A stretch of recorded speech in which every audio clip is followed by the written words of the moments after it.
Doctor Yunus সাহেব খুব ভালো মানুষ এবং ওনার মতো লোক আমাদের বাংলাদেশে যে একজন আছে সেইটাই আল্লাহর কাছে হাজার হাজার শুকরিয়া।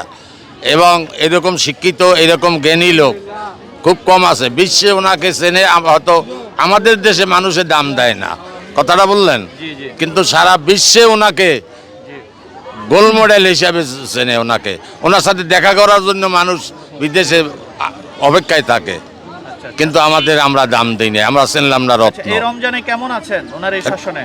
রমজানে মোটামুটি ভালো আছি, পরিবার পরিজন নিয়ে ভালো আছেন? হ্যাঁ মোটামুটি ভালো আছি, আল্লাহর রহমতের চেয়ে আর ভালো দরকার নাই। চাচা আপনি কিছু বলতে চান?